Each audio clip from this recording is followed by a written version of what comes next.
యొక్క జీవిత చరిత్రలు అన్నింటినీ దాంట్లో పెట్టారు. కష్టాలు అక్కడ ఏదో పూజ కృష్ణుని దేవుడిగా ఆరాధించినట్టు చరిత్రలో ఎక్కడా లేదు.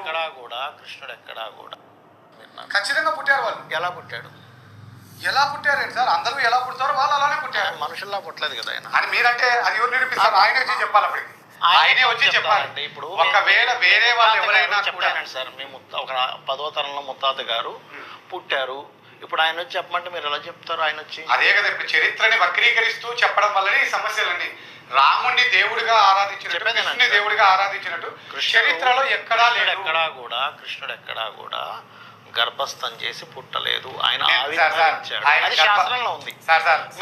మీరు అసలు నేను అస్సలు చదవలేదు సార్. చదవకుండా ఎలా డిబేట్? సింపుల్ ఒకటే సార్, డిబేట్ కు రావాలి అంటే అన్ని చదవాల్సిన అవసరం సార్. లోక జ్ఞానం ఉంటే చాలు.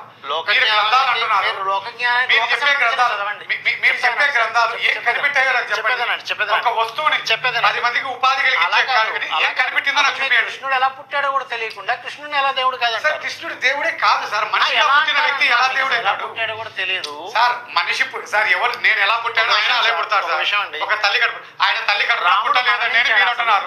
ఆయన మీకు వచ్చి చెప్పాడా? రాముడు మరణించాడు అసలు? ఖచ్చితంగా. ఎలా మరణించాడు? అసలు మరణించాడు అనుకుంటున్నారు సార్? మరణించకపోతే ఎక్కడున్నాడు చూపించండి. మరణించకపోతే ఎక్కడున్నాడు చూపించండి. అంటే మీ ఉద్దేశం ఏంటి? చెప్పేదేనండి, రాముడు కృష్ణుడు మనుషులుగా తిరిగారు కాబట్టి వాళ్ళు దేవతలు కాదు.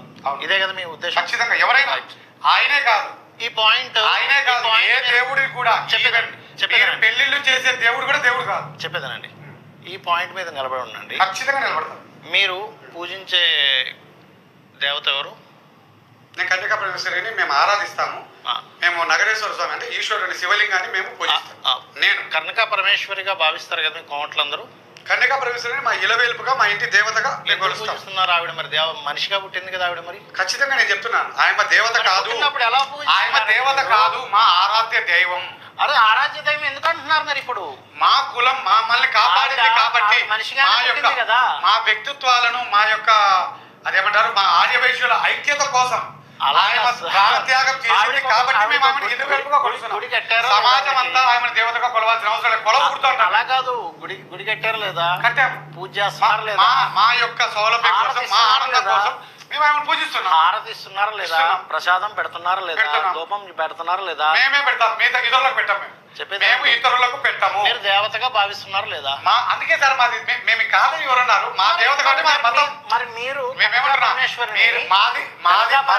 దేవతగా భావిస్తున్నప్పుడు మరి రాముడు కృష్ణుడు మేము కన్యకా పరమేశ్వరిని దేవతగా భావిస్తున్నాం.